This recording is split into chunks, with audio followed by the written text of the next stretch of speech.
இப்போ நம்ம 9/6/2024 நடைபெற்ற டிஎன்பிஎஸ்சி குரூப் 4 தேர்வில் கணித வினாக்களை பற்றி பார்ப்போம்.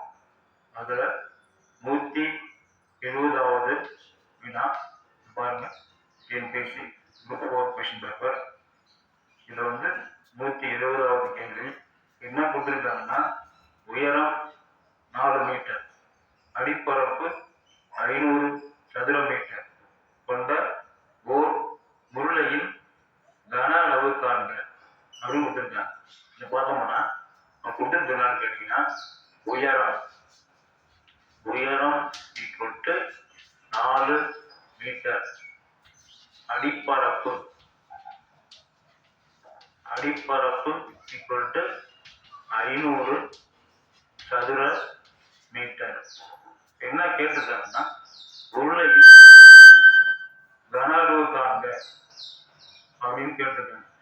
அப்போ உருளையின் கன அளவுக்கான சூத்திரம் பார்த்தீங்கன்னா πr²h.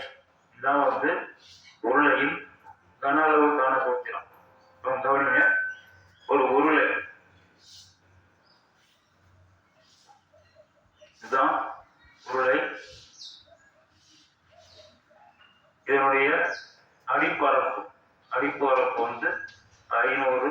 சதுர மீட்டர். இதனுடைய உயரம் 4 மீட்டர். இது கேள்வியில கொடுத்திருக்கிறது. இது பார்த்தீங்கன்னா, இந்த உருளையின் அடிப்பரப்பு 500 சதுர மீட்டர், உயரம் 4 மீட்டர்.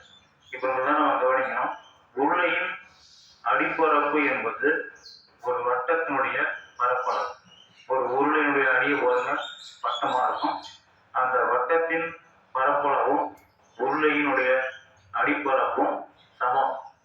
அதனால உருளையினுடைய அடிப்பரப்பு 500 சதுர மீட்டர். கவனிங்க, வட்டத்தின் பரப்பளவுக்கான சூத்திரம் கேட்டீங்கன்னா πr². இது வட்டத்தின் பரப்பளவுக்கான சூத்திரம்.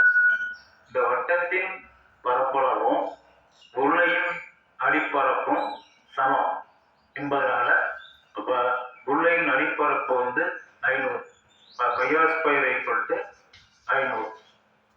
இது உருளையின் கன அளவுக்கான சூத்திரம். இப்போ இந்த πr² பதில் 500 போடும். 500 × h 4 மீட்டர் = 2000 மீட்டர் கியூப். கன அளவுலாம் கியூப்ல சொல்லுவோம். 500 × 4 = 2000 மீட்டர். இதுதான் விடை. மேலும் இது போல நிறைய கணக்குகளை பார்ப்போம்.